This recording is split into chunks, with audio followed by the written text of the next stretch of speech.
Okay, welcome everybody to Wall Street Reporter's Smart Money live chat with Bruce Campbell, the king of emerging growth stocks in Canada, maybe even worldwide. Canada's, everything starts from Canada, right? Yeah, that's right. I had to laugh when I saw that title that you posted up on Twitter there.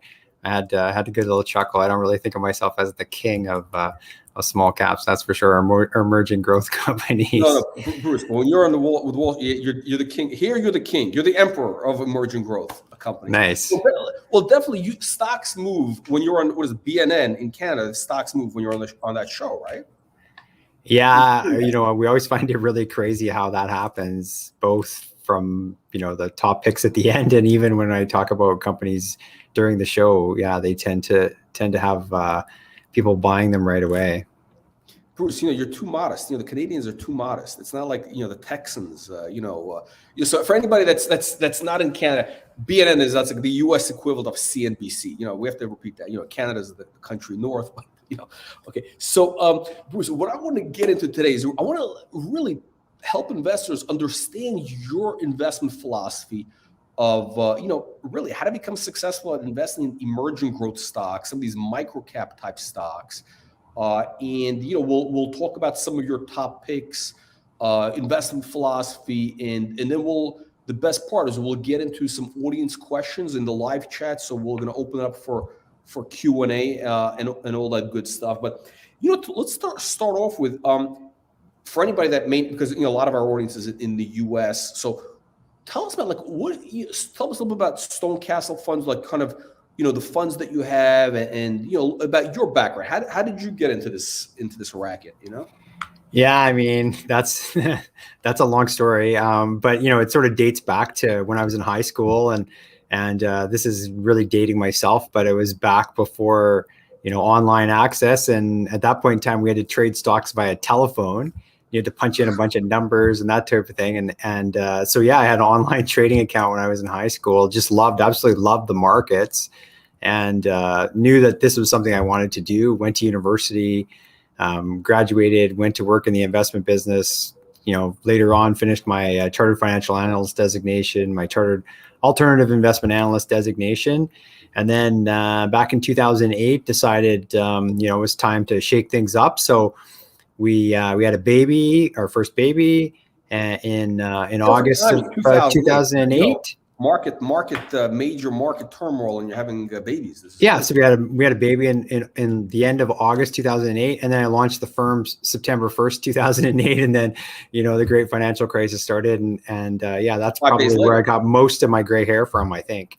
But yeah, we've been managing. Our team's been managing here since 2008 at Stonecastle, and we really have a focus on, as you sort of put it, the emerging growth companies. We have a diversified portfolio, but kind of what gets us most excited is really those emerging companies, the ones that are what we call catalyst companies, where they have accelerated earnings growth and the potential for accelerated earnings growth, and they're really kind of fly under the radar. Most of the other institutional investors in Canada don't know them necessarily when we know them, and they probably have some type of following, but certainly not a big institutional following.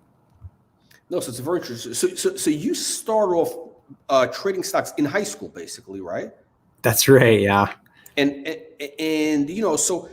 we have a lot of actually in the last year you realize a lot of young people got into trading stocks, like there's a lot of millennials. It's like we have a kid who's I think he's in Vancouver. He's I think he's like 22.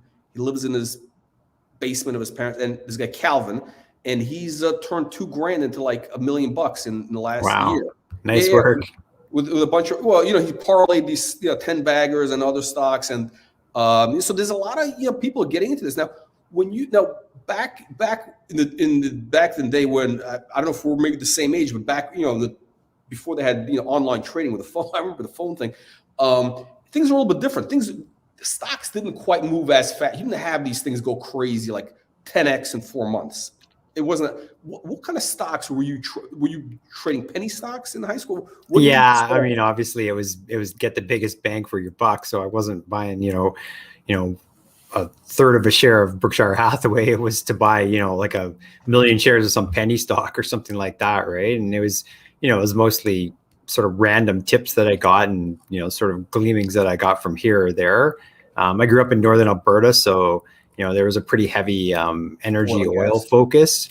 And so, there was a lot of names kind of in that sector where, hey, these guys are going to hit a well, or they're drilling, or, that type of thing. Okay. So it's interesting. So this probably resonates with a lot of people. So you start off in these penny stocks where you can get that huge position and really get a lot of bang for the buck. That's right. Yeah. I mean, it wasn't, and then that's sort of when you don't have much money, that's where you start off, right? You're thinking that, it's more of a lottery ticket, but you think, oh, hey, if I have a small penny stock, but it, I got lots of it, it's going to go up more. Well, it all comes down to percentages. If you go up 100% in a, expensive stock, or 100% in a, penny stock, it's still 100%. No, yeah, it's the same. I always say that, but you know what it is? I think psychologically for investors, is they love those cheap stocks because it just sounds like they're getting a bargain. Well, and they for the most part they tend to be more volatile, so they move more, right? Both directions. I mean, if you're obviously right in your timing, you can make a killing. You can also lose a lot if you're wrong. And then okay, so when you were starting off with stocks, and most of these were, let's say, penny stocks, they didn't have there wasn't really like what you have now, where we have like investment forums, online chats. You have all this stuff didn't exist. So how are you now? I guess you start off, you were doing your research mostly through tips, things you heard, I don't know, randomly. Yeah, again, where I lived, I was in Northern Alberta, which is kind of the heart of the natural gas sector for that area. And, there'd be lots. And at that point in time, there's a lot of oil drilling activity as well. And I mean, these companies would be, drilling, and you'd hear, oh, this company's drilling, and you'd hear, from secondhand news, oh, it looks like it's going to be, positive, or they're starting drilling in a few months. And, so you would sort of dig into it and try to find okay, well, what do they do? Where do they drill? Is it close to what they've drilled before? Is it, a big step out? And so that was a lot of the first, kind of activity. And then, as I met other investors and talked to them, then, obviously sharing ideas, and that was kind of the way it happened. It certainly wasn't with the information flow that you see now. Okay. Yeah, no, it's very interesting. Now, so what was, what key lessons did you learn early on? You must have had some very, either very good experiences or very bad experiences, which kind of probably had shaped your philosophy till now. Yeah. Probably some of the best things were really, really kind of believe in betting on the jockey, not on the horse, which, still is true today. Management teams are super important, and typically people that have had some type of success, that would be, one thing that kind of came through. And then the second was really, and I probably didn't fully understand it back then, but just to have, kind of a really defined risk management process. So it's great, some of these stocks can go up a lot, but when they do, you have to harvest some of those gains, and you have to have a process that can remove some of the emotion that's there in order to preserve it. Because especially in kind of emerging companies, you can have where the market takes over and runs these things up to levels that they shouldn't be, one. And then the second is that, they can have a turn in their business because of something that was out of their control. And if, that happens, or when, sort of the music stops and everyone's looking for a chair, they can go down a lot, and they can go down quickly. So it's important to, control your risk and to manage your position size effectively. Bruce, it's funny because this is I think one of the key things is, knowing when to sell, especially when these, let's call, can I use the word penny stocks? Without being a pejorative, emerging growth. But, if something, once something runs, especially we've seen in, I find the Canadian stocks, like Canadian microcaps, much more volatile than the US. Even apples for apples, much more. They take much bigger moves to the downside. And you really have to and I've noticed one of the big things with investors is let's say a stock runs up 5x, even 10x, whatever the number is. And, some people, and all of a sudden I see people talk on forums, It's going to the moon. It's going to be 100-bagger, life-changing. I'm retiring. You get that the Kool-Aid drinking starts, and when it like so one of the key things is like, which I have on my list to ask you is, when do you know when to sell? What is the time? Like, what's your criteria for selling? I mean, is it a number? Is it like when a company stops? What are the things that you look for? So we use a lot of different things. Anecdotally, you can use, kind of evidence, and to your point, I'm on BNN a fair bit, and we kind of call it the BNN effect. There'll be stocks that we talk about and no one's heard of, and then when they become a regular question on BNN, we know that they're probably getting late in the game as far as where we should be, and typically we're going to tighten things up at that point in time. But let's just say that we don't have any anecdotal evidence. We use a number of different technical tools to help us. So we'll watch for stocks, and when they get overbought, we'll trim back our position. We do that around position sizing. So what we historically have done is we'll have position sizes that are relatively close to one another. So with our growth funds, we usually have position sizes in kind of the 2.5% to 4% range, depending on the size of the position. And we'll trim that back regularly. So if a stock was to double and it went from a 2.5 position to a 5% position in the portfolio, we'll trim it back. Maybe we don't take it back to 2.5, but we might take it back, to 3 or to 3.5. And we do that for two reasons. One is to take money and crystallize the gain that we've had. The second is, if the stock does pull back, we will go back into it. And, in some cases, if it's really overextended, we'll take that position back below the 2.5. So say it's a 2.5 or it's a 3% or 4% position, we'll take it back to 2%.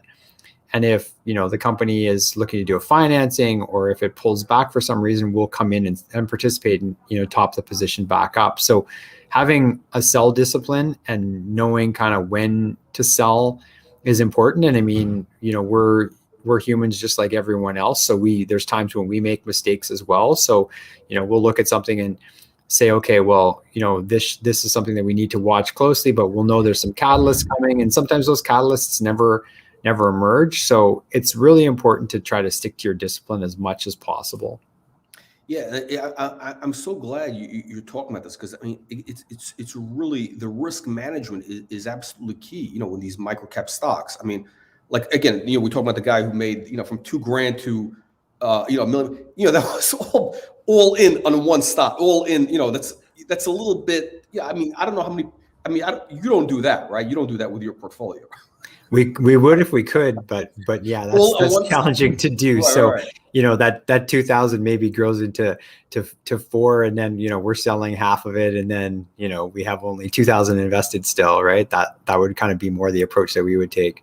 So basically, you have essentially you're diversified about amongst like what, 25 to 40 names roughly? Yeah, that's usually somewhere in that neighborhood. It depends on kind of where the opportunity is and what we see coming in and out, because we don't, chunk in and buy like an entire position right off the get-go. We'll, work our way in depending on liquidity. We'll work our way in depending on catalysts. We'll work our way in, and the same thing on the way out. I mean, obviously there's events that will have us, hit the sell button and be gone.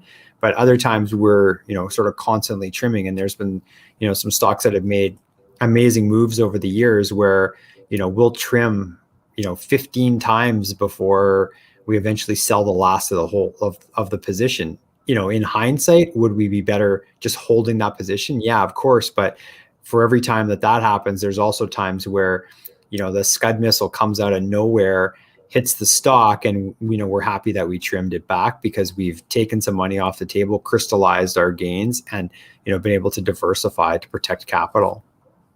Now, okay, so you have 25 to plus positions, because I know one of them is you have a large fund, but when you start off as a retail investor, or somebody who's got like a regular average investor, how many positions should they have? Yeah, that's a challenging one that most people are constantly asking. I think just as a general rule of thumb, you should probably have no less than 10. If you do, that's still a fairly concentrated position, and that would make me fairly nervous. But if you had, kind of 10 positions, that's, roughly 10% of your portfolio in each one of those positions. It's easy to follow, one. And then two is, obviously if you're controlling your portfolio risk well enough, then, you shouldn't be hurt too much. If, just as an example, if one of those stocks was to drop by, 50% overnight, then yeah, you're going to lose 5% of your portfolio. But, likewise, if that stock moves up 50% over, the next, few quarters, then you're going to make, that kind of return as well. So that would be kind of the minimum that I would, be comfortable with, would be somewhere around, 10 positions, but I would probably even take it further than that. Like I would, maybe have, 20. So then you're down to kind of 5% positions. And then, you can't get hurt too much by any one individual stock, but it's still meaningful enough that if you've done your homework right and it really runs, then, you make good money as well. But you're certainly not going to take the 2,000 and turn it into $1 million. Right. No, so basically, so you would not recommend going all in the whole portfolio into one stock or even two stocks. It's a little risky, no? I mean, it's definitely swinging for the fences, right? I mean, you might hit her out of the park, but if you swing and miss, then you're out, right? Now, so you have how many funds do you have right now?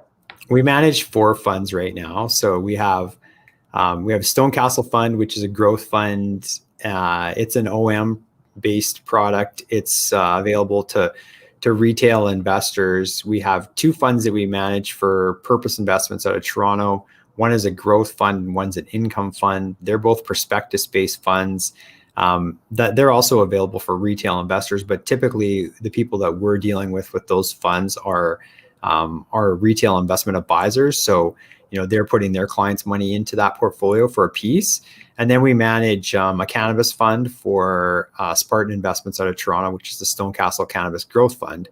And that's, as you would imagine, it's a cannabis focused fund. And, that sector's been challenging this year, but it's one that we think has, tremendous long-term opportunity. I want to talk to you about that later, like some of the themes, because that's a thematic play. So we'll talk about that. Some of the other what you see as some of the big themes for like the next 12 months, next year. Yeah. You also manage. You do individually managed accounts, also, right?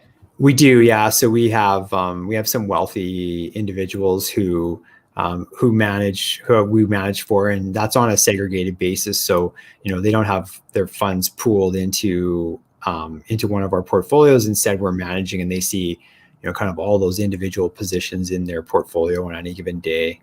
And we use the same process for everything. Obviously, depending on which portfolio and where we're looking, the risk parameter of that portfolio, the positions will be a little different. Okay. And so basically, so in other words, let's say somebody's likes what you're saying. So they say, hey, I don't know, what's the minimum size for the individually managed accounts? What's the minimum? With that, we look at 5 million plus. Okay. That's Canadian dollars though. For you, that's like what? That's like a couple 100,000.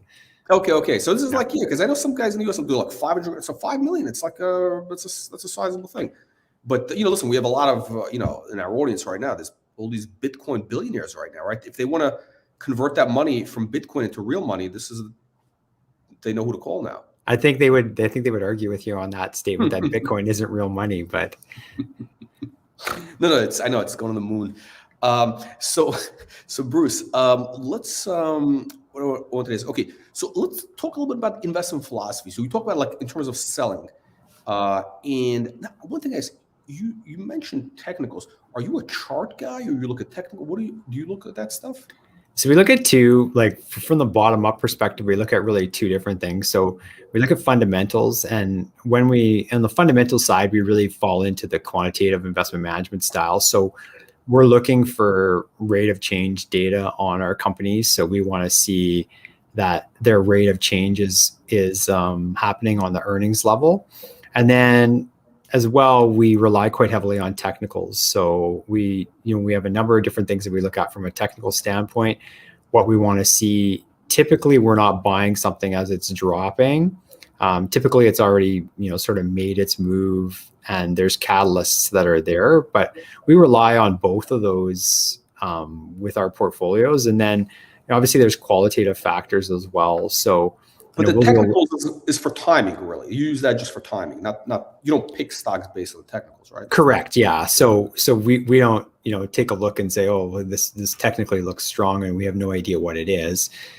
We know what it is, and we've, generally done, probably done a call with the management team, and then, we'll sort of dig into it further and then say, okay, well, is it oversold? Is it overbought? Is it just right? How do we size our position and use the technical analysis to both go into the position, but also we can use it to come out as well. Okay, so let's go into, for example, okay, so let's something, our focus mostly is in the microcap sector, right? So let's say for your microcap funds, right? So you look at stocks. I mean, how do you pick stocks? Is it thematic? Is it top down, bottom up? Like, how does something come onto your radar?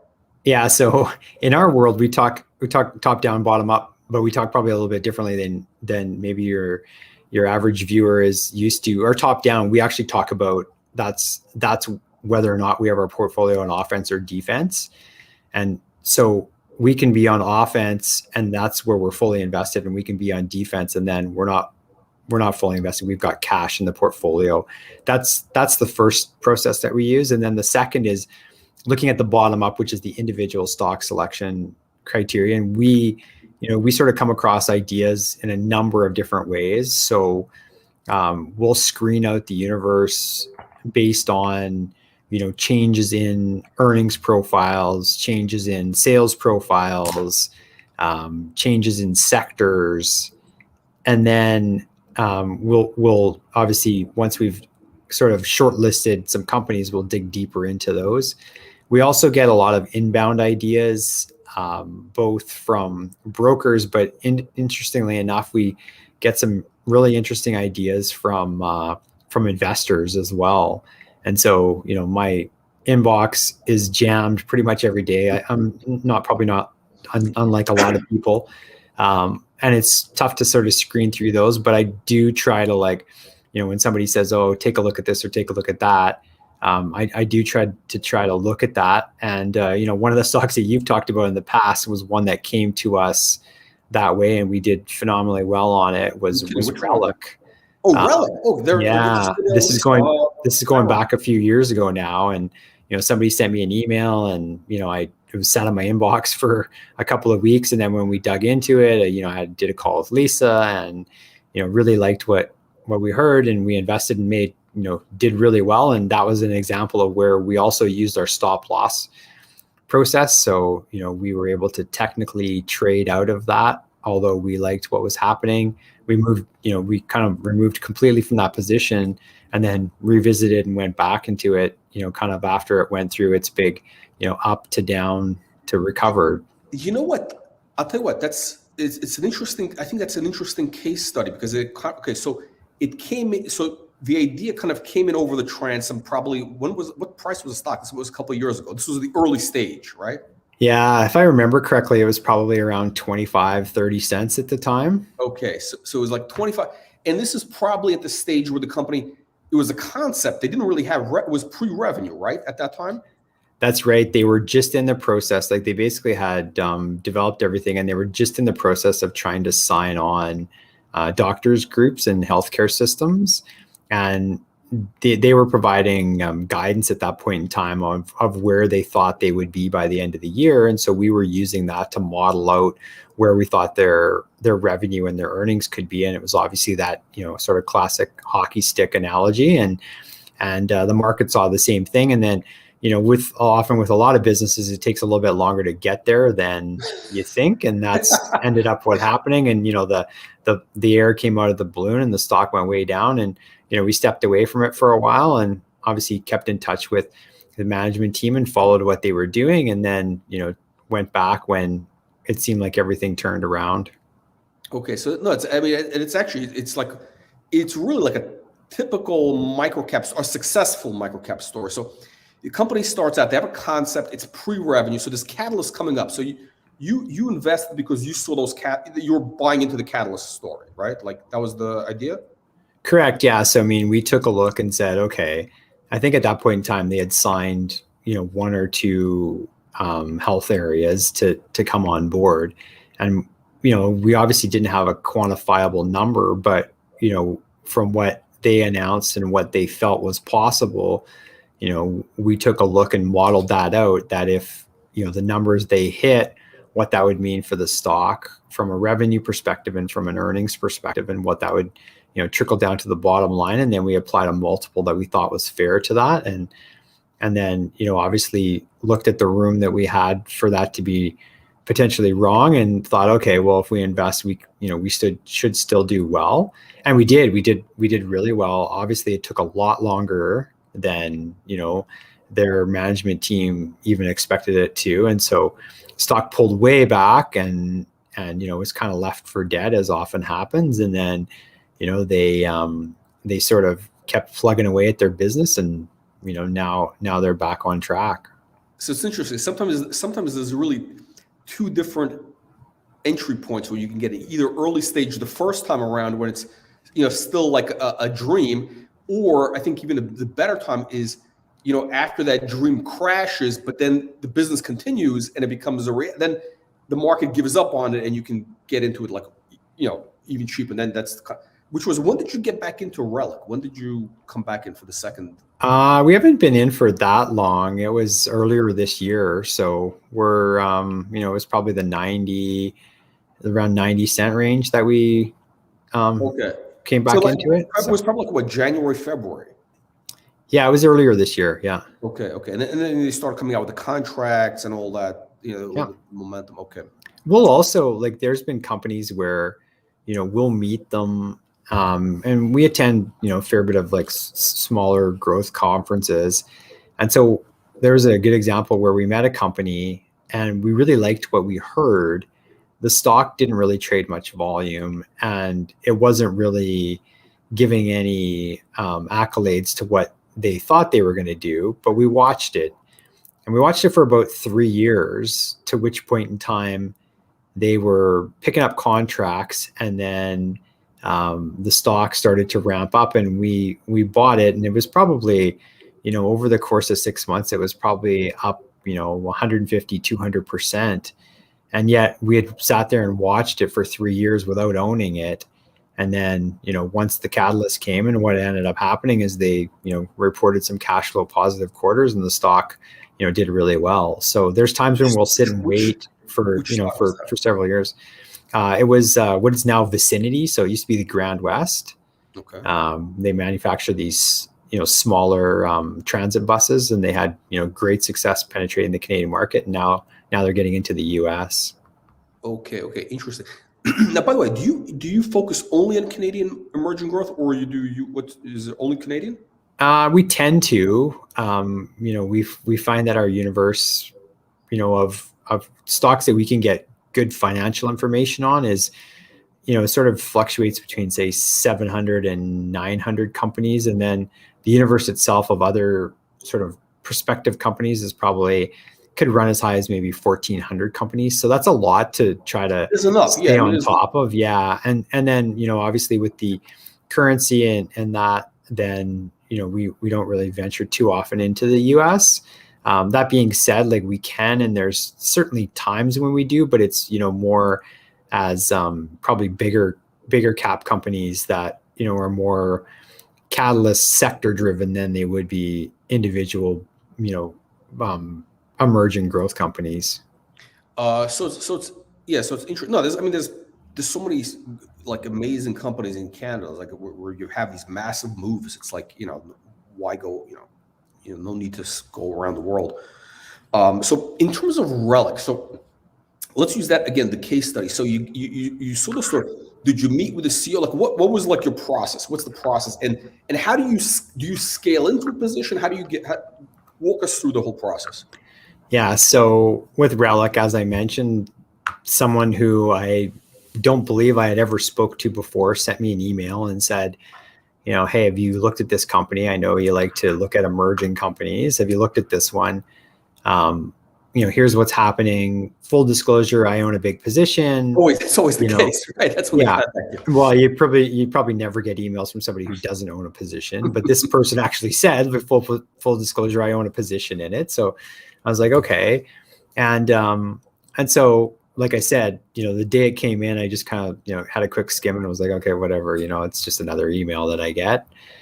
I don't have time to deal with it right now, but a couple of weeks later, I went back to it and went, oh, hey, this is kind of interesting. Poked around their website, pulled down their investor presentation, seemed kind of interesting. There wasn't really any analyst coverage on it. Got in touch with the CEO, talked to Lisa, kind of got the sense of what they were doing.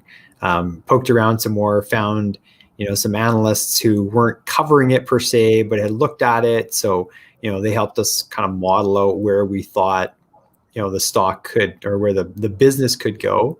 And then, we started to participate and we took a position in the market. And I believe we participated a couple times on financing rounds. I can't remember exactly. We obviously do a lot of that. So I think we participated in a couple other financing rounds and had our full position. This time around, we didn't participate in any financings. We just, purchased outright in the market. So it, really depends on the individual timing and the stock itself. Okay. So in terms of, it's one thing which is interesting. So how often do you get into a position initially through the financing? Because that does give you an edge. Do you buy private placements or no?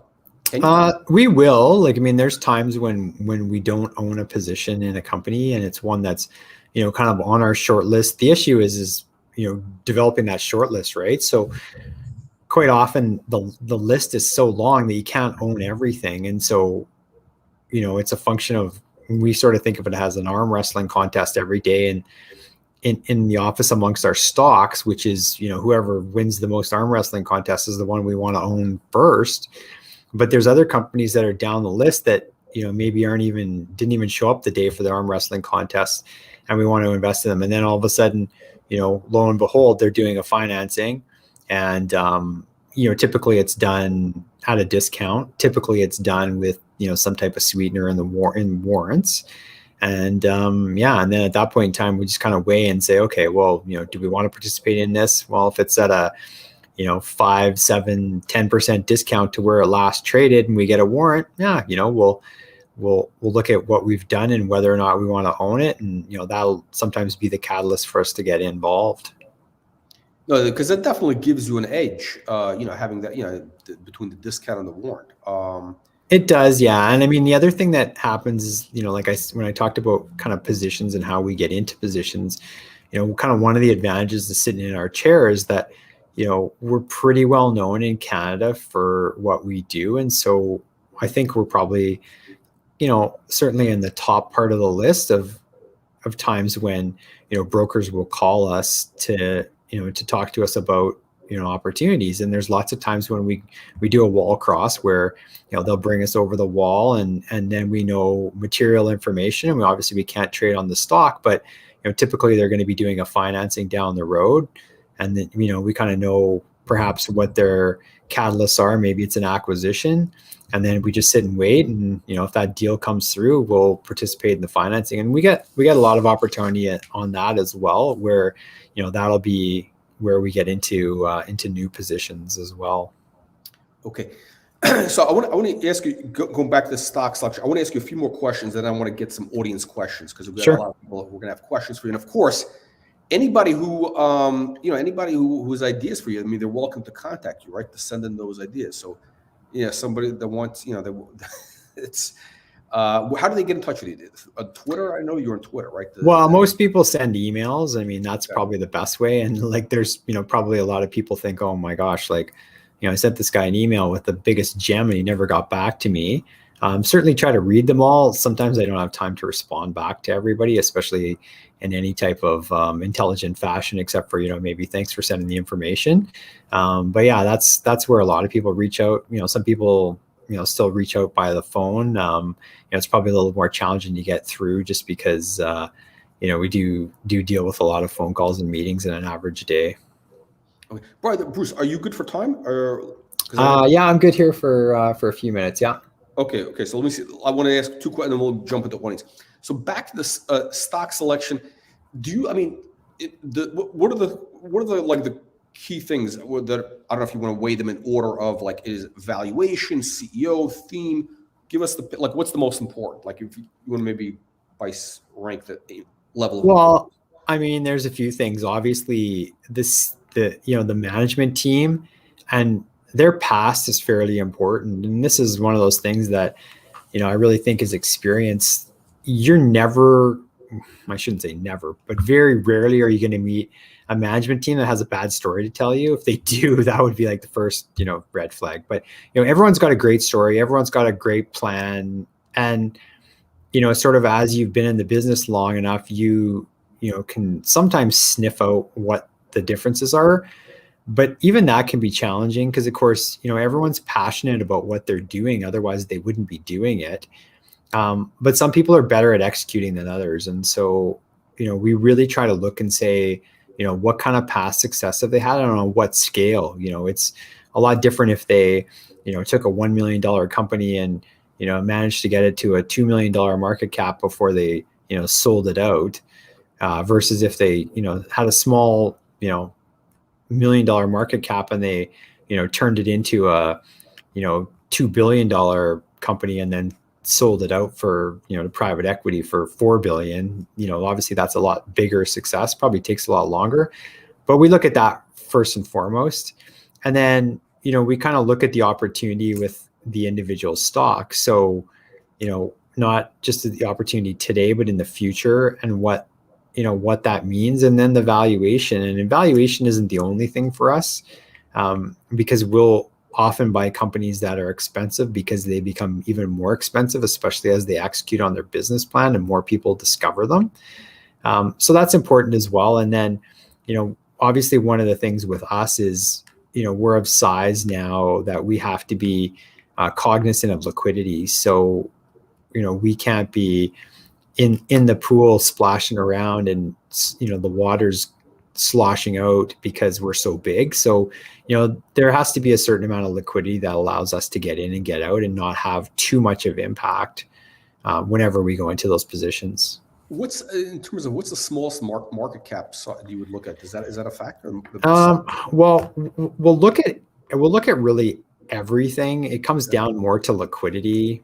And so, you'll have a really small market cap stock that can be very liquid, and you can have big market cap stocks that aren't very liquid. It depends, kind of what's happening with the float. And it's one of those interesting paradigms is that, typically when you meet with a management team, if they have any level of capital market sophistication, they're going to tell you about how locked up their stock is and how illiquid it is. And that's great. I mean, obviously we want to see that too, but it sometimes precludes us from investing. We need to see liquidity, but we also want to see that inside ownership. We want to see their skin in the game, but not that they own, 75% of the stock, because it doesn't allow us to get in and get out.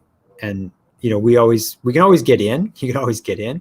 It's getting out that, is often the challenge for us, is that if we have too much size, we can't get out without moving the market. Okay, so let's get into audience questions. I'm sorry, I'm running late. I should have told you. We tend to run a little bit over time. Okay, so audience questions. I think one of the things I wanted to ask you is some of your favorite kind of like your top picks right now, and top themes. Those are the two things I want to focus on. We have somebody who's asking about Visibility Group, VSBY. He says that this is one of yours, one of the stock that you have. Is that one of your favorites right now? Certainly it's in our portfolio. Yeah, it would be in the top 10 for positions. I mean, obviously that's part of that's to do with, how the stock has performed. It's done quite well here in the last little while. And, how we came about that was a position where, we had seen the stock and kind of knew a little bit about it, probably enough to be dangerous. And then, we had one of the brokers that we deal with reached out to us and said, hey, I don't know if you've looked into this company in much detail, but we probably should. And so, at that point in time, we set up a call. We did a call with CEO, liked what we heard, and then, sort of went around the street and canvassed a few people again, there's no analyst coverage on that yet, but there's a few analysts who are, tracking it. And so they helped us kind of build out what we look at for a model, and then, started to obviously pick up a position there. Okay. What do you see, by the way, what do you see as the big themes, in the market for the next like a year or so? Are you looking at that type of stuff? I mean, we do look at that, but we tend to be pretty active. So, what are some of the sort of longer term themes that we've done extremely well with? Well, one of them is healthcare. And that's that's a big one. We've done quite well with a lot of the sort of healthcare acquisition roll-up strategies. So we've done quite well with that. Technology, the same thing. We've done really well with some technology roll-up acquisition type strategies. And then, kind of what we would consider to be sort of special situations. And, in a lot of cases, especially in the Canadian market, those are, kind of ones that really resonate if they're able to successfully pull off an acquisition strategy where they can grow via acquisition and then also layer on organic growth from cross-selling. Those ones are the ones that we find are most exciting because the numbers just continue to ramp up as they make more acquisitions, get the organic growth. And quite often, investors will fall in love with those. And of course, that pushes the multiple higher. Obviously, the challenge there is that, you're only one sort of bad acquisition away from having the momentum stall. And when it does, it doesn't just stall, it goes the other way. It's like a plane, right? Like, a plane doesn't stall. Once it stalls, it starts going down.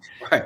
It's not like a car where the engine just stops and you're, not moving anymore. Right. So, give us some examples of these, like, let's say healthcare roll-ups, or like ones that you've been involved that have worked out well, like, or which ones for the future? Yeah, I mean, probably one of the ones that we did extremely well with, and most people aren't, probably in the same boat, as a company called Concordia Healthcare. And they were, they were roll up, they were buying, in a lot of cases, orphan drugs and off patent drugs. And the stock, I think we originally bought it on an issue, I believe it was $6.50 when we first bought it. The stock went as high as, call it 120. And now I think there's still some form of the company that trades. I don't even know if that's still the case, but it was the sort of classic, mountain. It went straight up probably over an 18-month period. And then by, probably 8 months after it topped out, it was almost next to nothing. So, I mean, we did really well. And again, that's, having a process in place. So did we sell our last share at $120? No, we didn't. I think we sold the last of our shares at around 50, but we sold a lot. What price did you start selling? Yeah. When did you start?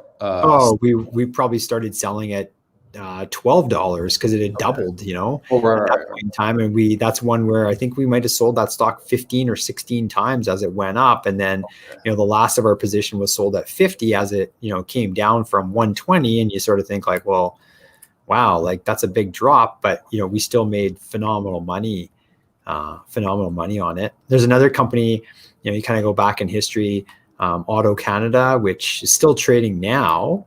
But if you kind of look back at the chart, it had an amazing run again on acquisitions. They were rolling up, car dealerships. And the stock went from, I think when we originally bought it, it was sub $10, and it went up as high as 90. And again, like, we didn't sell the last of our stock at 90. I think we were out in probably the mid 70s before it, dropped down as low as $12 or $14. And now it's kind of sitting in the $40 range, $45 range right now. But there's another one where, again, proper risk control. And when I talk about, that kind of BNN effect, they're probably, when Auto Canada or when Concordia were having their big moves, there wasn't a day that you didn't turn on BNN Market Call and somebody was asking a question about either one of those. And it's kind of like, the lights were sort of going off that, hey, we needed to be careful with those. Okay. So bottom line is, when somebody sees a name mentioned over and over on BNN, it means it's time to start scaling out. Well, it certainly possibly could be, right? So, I mean, that being said, like, I think if you probably, if you probably own TD Bank, it's probably asked about every day on I mean, market call as well. But obviously it's fits into a different profile, right? So what are you like your? Can I say what are your top 3 favorites? Should I say 3 favorites, or what's the question I should ask you actually? I mean, from a sort of emerging company standpoint, one that we really like here is a company called Soluna Global Medical Devices. And so, it kind of fits the bill of everything that we're looking for. So if you look at the CEO, gentleman by the name of Les Cross, he's been in the healthcare sector for a number of years. He ran a company called DJ Global, grew it from around, call it, 150 million in revenue to around $500 million in revenue, mostly via acquisition and organically in the same sector as Soluna Global is, and then sold it out to private equity. And I can't remember what the return was, but you definitely had, well over a 10 bag return on that over the time. I think it might have even been bigger than that. He's now come back and is doing it again. This is a small company. They've made a couple of acquisitions so far. And what the plan is that, they'll cross sell. So they're in the non-surgical medical device market. So this is anything where surgery is not required. But then what they'll do is they'll make acquisitions, they'll roll up, more companies, and then they'll cross sell between those different companies. So that's one that, we think is has a tremendous future in front of it. It went public here, I believe it was back in the summer, and made a fairly good move, and now has been a little bit quiet. They've been working on some acquisitions, and every time I talk to them, they say, we're hunting down more acquisitions. So I suspect that it's like with anything, those things take a while to get pushed through the pipeline, and when they do, it'll be a fairly interesting, probably string of multiple acquisitions that come. Another company that we like is a company called Plant Fuel, which, everyone's now involved in the plant-based foods. This is a plant-based foods deal? Exactly, yeah. So everyone's involved in this plant-based space, and they're involved specifically in the supplement business. And so they did it before with a company called Muscle Tech. So they have great relationships with GNC and Amazon. And so GNC and Amazon have both said to them, look, we have huge demand for plant-based supplements, but right now there's not a lot of variety on the shelf there. So if you can put something together, then certainly we're interested. And so for a small company, they're getting a lot of traction. They're just launching with GNC right now. I believe they're launching with Amazon either in December or January. And so they're going to have fairly significant sales growth. They've brought in a lot of influencers in the form of athletes, both professional and amateur athletes, who are using the product and kind of really endorsing it.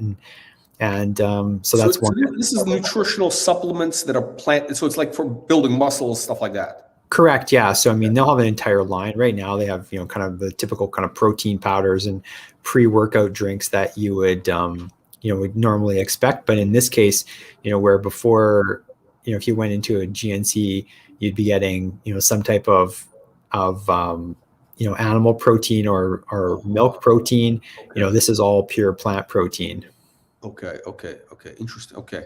So, somebody's asking about Skylight. This is one of our former companies. Are you still involved? Is that part of your position now? Or we don't have a position in it right now, but we certainly still really like the company. It's, probably falls in the same category as Relic in that, we think that they have got a really bright future ahead of them, and they've been doing a lot of the right things. Obviously the stock had a nice run up, and has pulled back and been consolidating here. It's one that we're actually fairly close on looking at potentially adding back to our portfolio.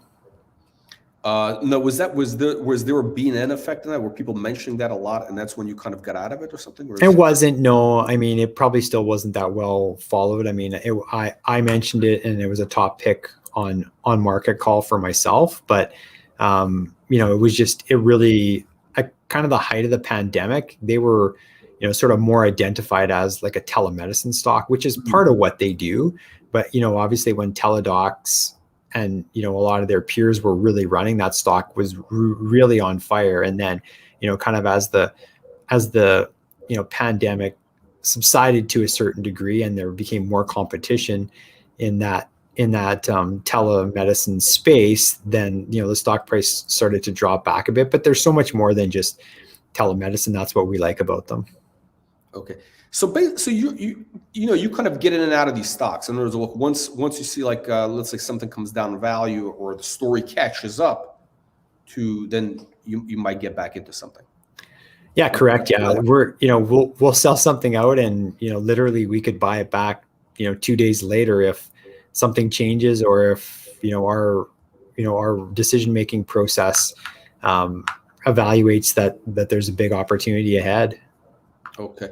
Question about CloudMD, one of our other former stocks. Are you still in CloudMD? Because that was a big BNN stock, I think.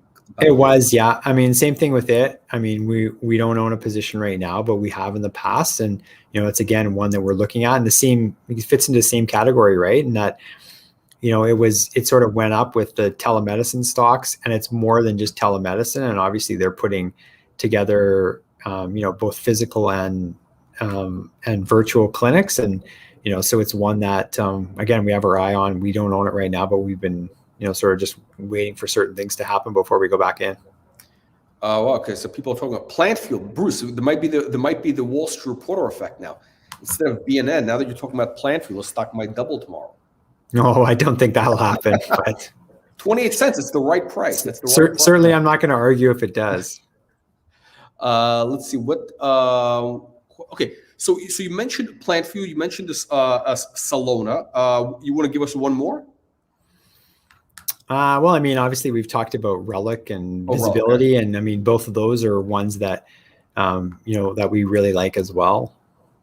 Let me ask you a question. I don't know.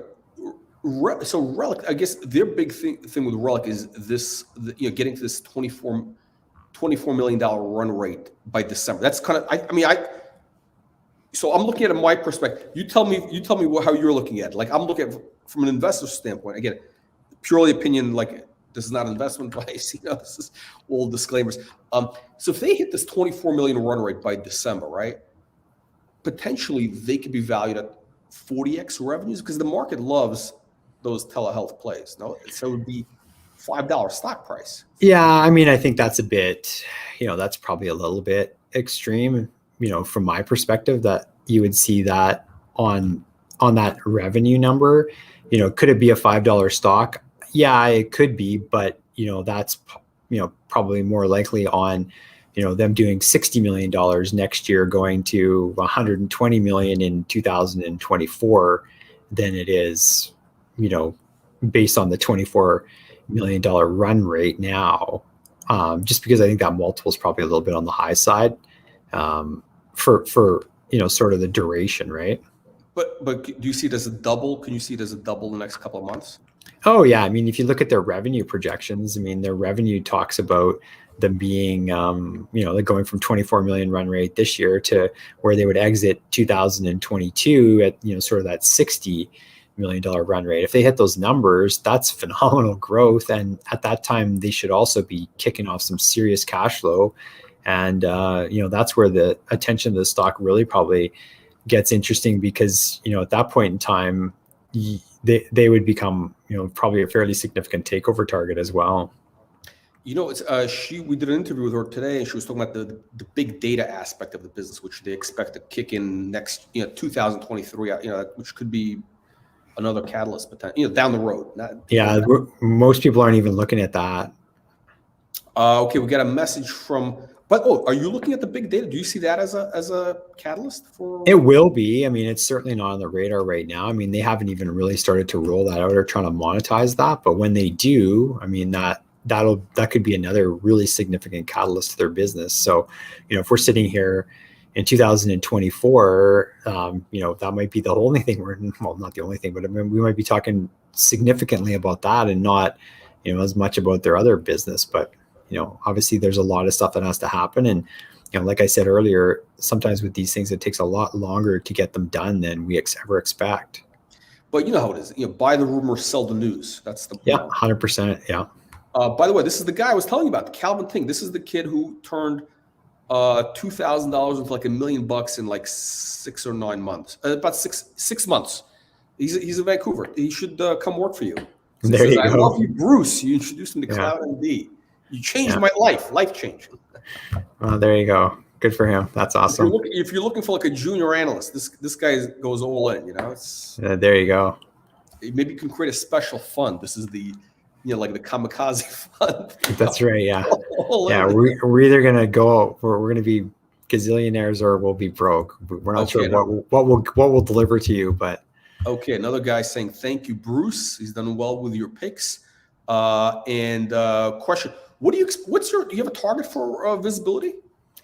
We don't set target prices. As you can tell, we're pretty active, and so if they keep hitting on all the metrics that we want to see, then we own it. If not, then we could sell it. I mean, that target price could be $5.50 or $1.50, right? So. Okay, so basically, as long as the company keeps executing, you hold on, and Yep. But what about the technicals? If let's say, do you watch? Let's say the chart starts breaking down because we would, yeah. So I mean, if it started to break down, that would be a way that we might trim back our position or exit it as well. Okay, Bruce, listen, I know you're pressed for time. Bumping up on time here now, yeah. What's that? But yeah, bumping up on time here. Yeah. Bruce, thank you for standing by here. Your patience and answering the questions. Hopefully, we can catch up with you another time. Yeah, for sure. Yeah, for sure we can. In-depth stuff. Thank you again, and thank you everybody for joining us today. Okay, take care.